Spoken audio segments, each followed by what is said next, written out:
Podcast.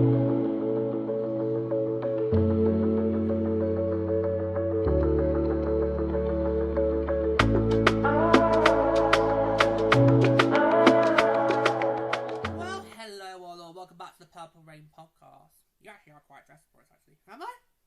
Yeah. Well, I've just done some content for the Game Changers project.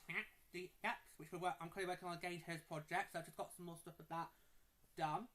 So this is a content idea that Pluto's had today. Obviously, throughout Purple Rain's tenure, I've always had ideas for content. Lay's had ideas for content, and now Pluto, you've fired out Enter the Frame. Yeah.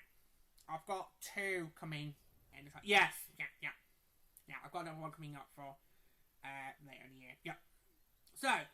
So goal plan. Yeah. Now the goal plan obviously is one of the most brilliant innovations in the PWHL because it stops you. And I'm prepared for the schoolboy sniggling. Oh, especially in that shirt. Yeah. I'm already prepared for it.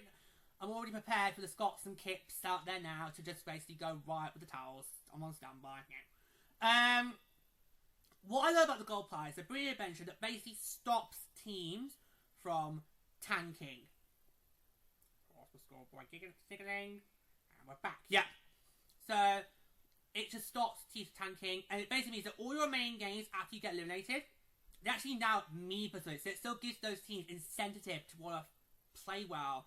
Not because you're just buying poor positions on the rosters next year, but also because you know you could potentially get a better draft order position than you might have done. Yeah. It's a brilliant system. The only problem is because the PWHL has got parity from top to bottom. You know, it's meant that we haven't really had to have a good goal plan race. No. So in season 1 and season 2, we only had 6 teams, and it basically went to the Sirens by default. Yeah. And I was hoping that with expansion this year, we would maybe get to see a goal plan race. And we saw that. Yeah. We saw Bar getting a thrilling goal plan race. So I am going to be able to do a goal plan race episode in a few weeks' time. Yay! Hallelujah for that. We can finally go through goal plan standings and tiebreakers. Come on.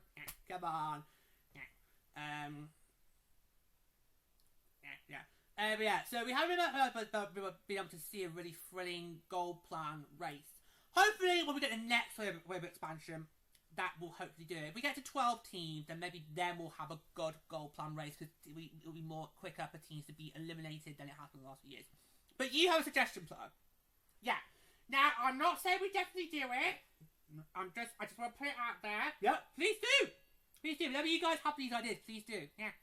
Please do. Yeah. Because you never know. We know how honestly you love to try out new ideas. Yep. So, I'm not saying definitely do it, but it's just a suggestion. I want to put it out there. Go for it. So, I think we should maybe have a playoff for the goal plan.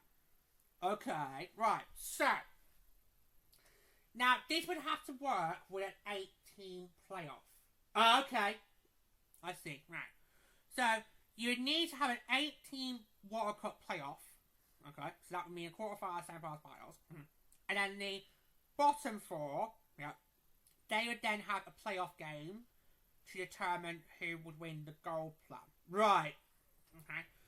Okay. And obviously you'd use the standings to determine who would get home ice advantage. Okay. So what would it be? Like a best of 3 or a single elimination? Or can we stretch a best? I don't think you could probably maybe stretch a best of 5. Maybe I'd say maybe a best of 3.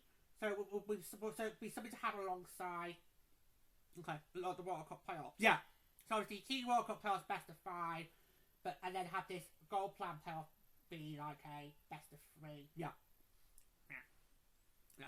So you have teams that are 11 and 12 playing one match in one series, and then teams 9 and 10 in the other series. Best of 3, winner goes to the final, and the best of 3 final. Whoever wins that gets the goal plan. Okay. Would you do what the AHL does with their best of 3s and just have them all in one location?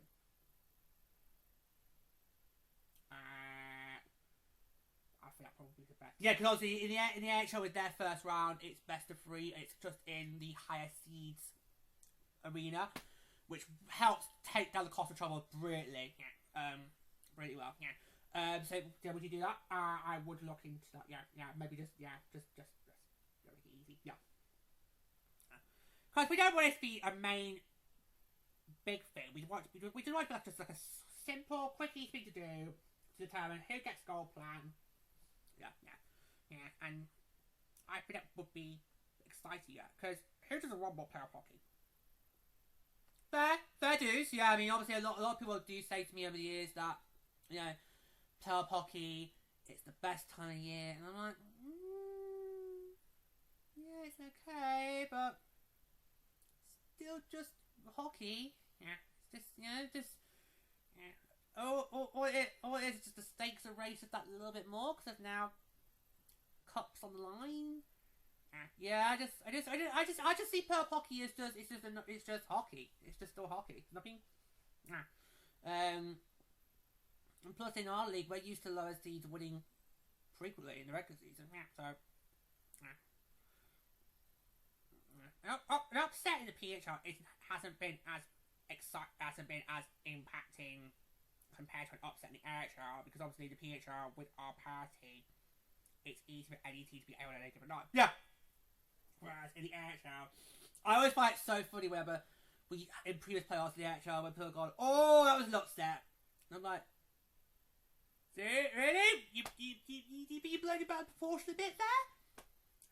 Because all I see was a memorable series. A memorable series. That's what I look at it. I don't look at that as an upset. I look at that as a really memorable series that we're going to be talking about for years to come. Because we're still talking about Columbus beat Tampa, and we're still talking about Florida beat Boston. We're still talking about those. So I don't look at upset as an upset. I see it as a memorable series. That's what I see it. Yeah. No, but because of our parity, it means that we're able to, have exciting moments like that compared when the actual guy gets it in the playoffs. Yes. Yeah. So yeah, I just think. I mean, I've got nothing wrong with the current state of the goal plan. It's just unfortunately. Yeah. Well, sometimes there's both pros and cons in here. I mean, something that could be seen as a good thing can have a con to it at some point. Yeah, I think that's probably the only issue I've got with our parity right now. It means that we get to things like this, you do have to think, it's not really thrilling. Yeah. Because you could potentially, in a few seasons' time, or we definitely will get 12 teams, you could easily see league champion race go down to the wire, playoff race go down to the wire, and gold plum race go down to the wire. Yeah. Which we sort of have got this season, but it's you kind of think, you can already work out yourselves what's going to happen. Yeah. But no. Anyway, I'm not too sure if I would want to see that. I mean, yes, it would mean we'd get more games, and of course, we are crying for more games right now. But I just think, is that the best way to do it? Is that really like the best way to go about it? I mean, it's a good idea. It's a good idea. Well, remember, obviously, the New York Sirens wanted to play in, which was us. We just really went, no. Oh yeah, we did. Was that before the season started? It was before the season. It was one of the last few preseason episodes we did before the season got away. Okay. Go check it out. It's there. Just go check it out. We did our thoughts back. Yeah, because we heard someone mention it. That's what the New York Sirens GM said, and then we thought, right, we'll go with core thoughts. No. Well, essentially, what the Sirens GM was suggesting was that you would have a player with all the teams, so basically no one would be eliminated from playoffs. That's what he was suggesting. So you would have a player to determine who would then get in over, say, the bottom seeds of the playoffs. Like, nah. We did do that in 2021 in the AHL, because obviously in the AHL in 2021, my division was the only one to elect to do a playoff tournament, and the top 3 seeds got automatic buys, and then everyone else in the division did a play-in tournament to get that last spot, and it did go to my Barracuda, but I just thought it was naff. It was naff because obviously there was only one spot available, and it was pretty obvious at the time it was going to be either me or it's going to be the Colorado Eagles, because we were the only two teams in that year who were competitive to even get into the playoffs. Never mind then go further. Yeah. Do you remember how you did that year? Knocked out in the semis by Henderson. Oh yeah. Yeah. That was Henderson's first season. And it was fairly obvious whoever did face Henderson in that matchup was going to get an early exit to the golf course. So that was, and that was also best of 3. Okay, yeah, it was best of 3. Both semi-finals, so Osmond, Henderson, and then San Diego and Bakersfield were best of 3s, and I believe the final was also a best of 3. Right. So basically, what you want to suggest to do.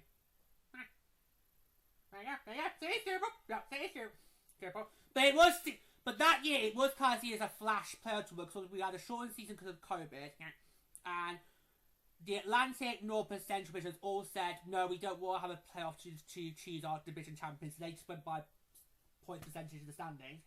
But we in the Pacific, because we played, because at that time we only played 68 games, we all said, oh, we will have playoffs, and of course then obviously that's what it did. And it did feel like a flash tournament. It did go by really, really quickly in that year.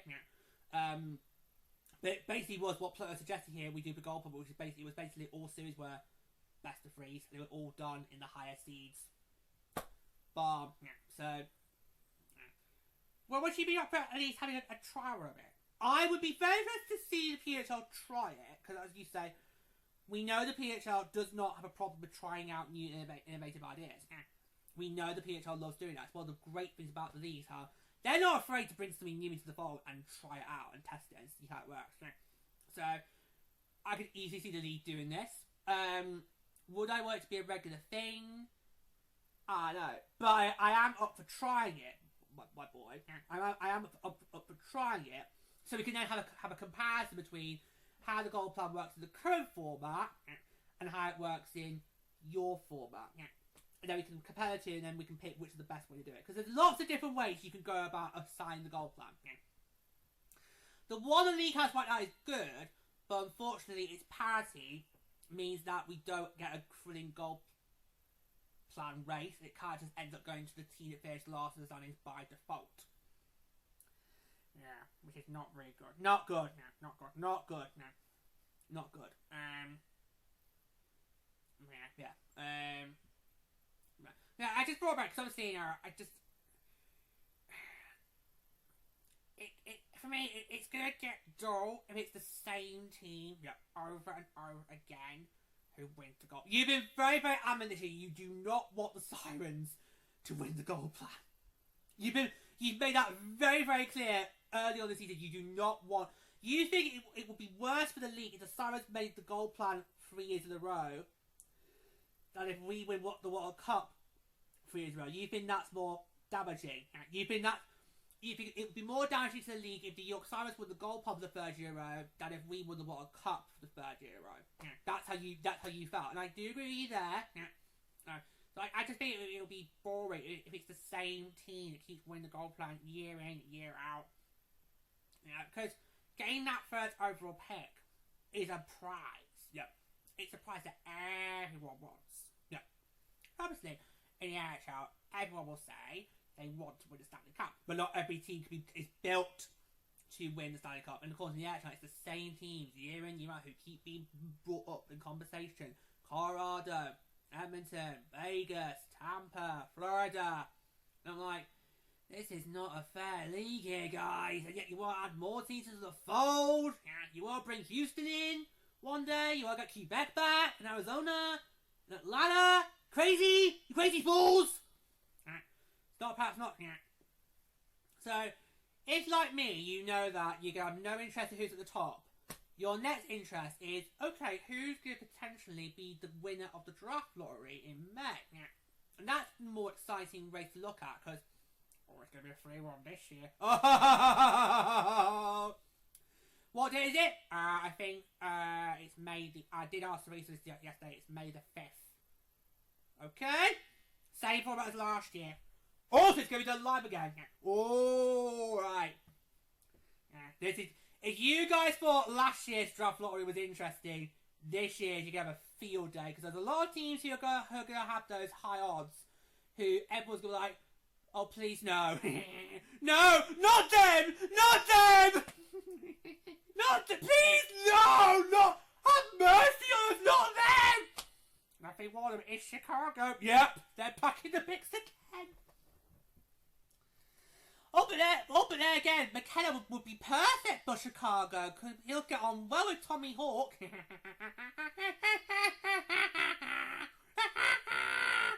Him and Tommy will go on like a house on fire. Please not me, please not me, please not me! Prayer circle started already. Please not me. I'm not too sure what my odds will be, but I'm like, please not me. Please not me. Because let's face it, if some any surprise person hits your orders could get it after being 10th in the odds last year, then God knows what's going to happen on 2026. Who's God knows? Yeah, who God knows on May the 5th who will get it. That was so memorable last year when it happened, and he just ran around the house at what was felt like in the earth, just screaming, I got him one pick! I got him one pick! Because he couldn't believe it! His odds were so low, he was 10th! He had the 10th best odds! Now all of a sudden, he's now got Matthew Schaefer! He felt like he basically just won the lottery! Well, he had it away, but not that sort of lottery. Different lottery we're talking about there. Yeah, he was a lot more blown away than you were. I was more gracious in 2024 because I just couldn't believe it was happened. Because obviously 2024 was a crap season for me in terms of A. So to be able to draft back to Sarah Breedy in my arch nemesis backyard, brilliant. Just got inking now to a massive contract. Just do it.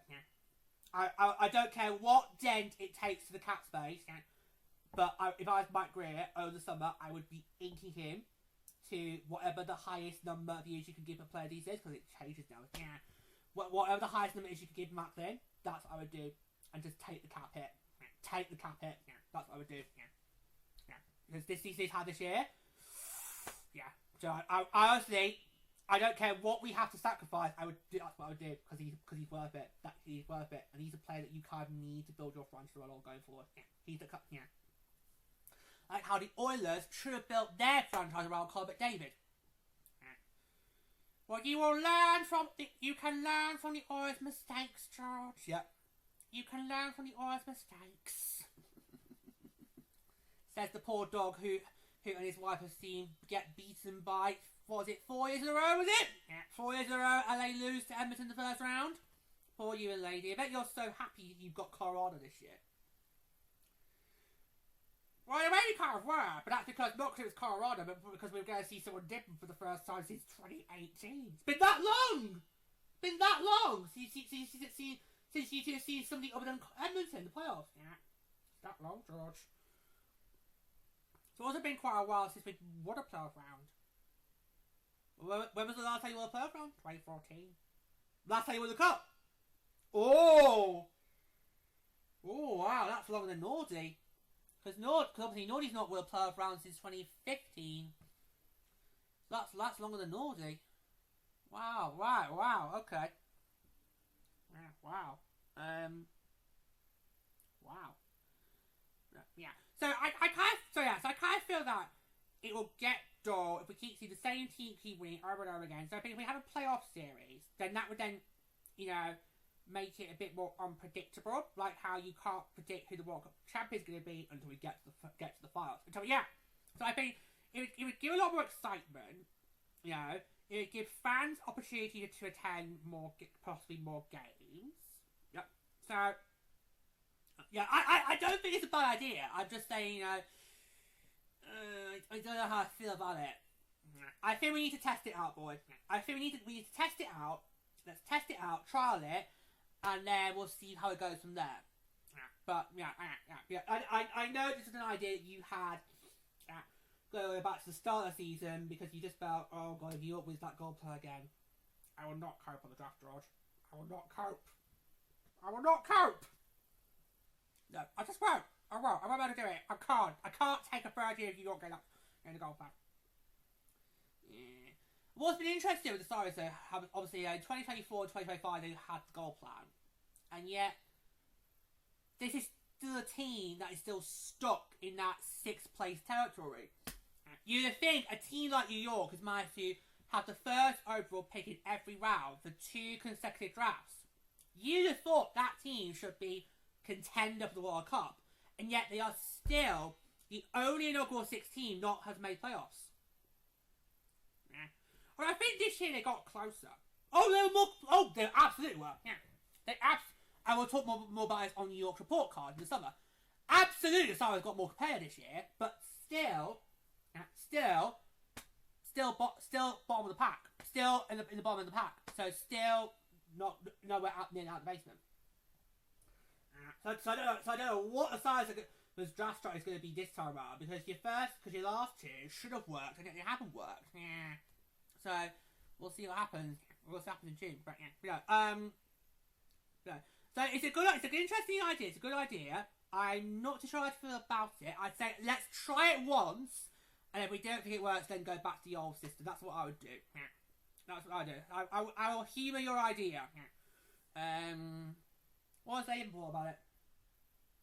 I don't know if I've really got an opinion from them on it. Okay. You chose to start Come On before you even got that. Oh, you typical heterosexual. Oh, that's typical man. That's typical man in a heterosexual relationship right there. Typical man right there. Yeah, typical man. Typical. Yeah, so I kind of feel I just think it'd be a really good idea, guys. Let's just try it out. Let's do playoffs. If it works, great. If not, then at least we can say we've had a go at trying. Because I just think I wouldn't be surprised if in the future we do see some tweaks to the goal plan. Yeah, it's a good system. Yeah, but yeah, I could definitely see maybe in the future the PHL tries to improve it, tweak it to make it better, especially when you get more teams in, when you get to, like, say, a 12-team, 16-team league. Yeah. I could totally see that happening in the future. Yeah. But right now, and it's what I'm going to say to finish off, and you can then sign us off. What? Okay. Right now, I'm happy with how the goal plan works, but I am open to, like Pluto's done, I am open to suggestions if you want to try and improve our members of that. We can talk about it on the podcast, because this is the place to do it. It's the place to do it. So, any more you want to say about your Bryce idea? I think it's a good idea of mine. Of course you would say that. I think it'd be very interesting to see what the fans' response would be if we did that.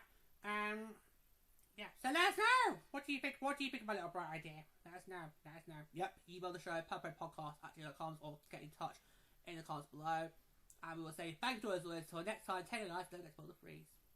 Bye. Bye.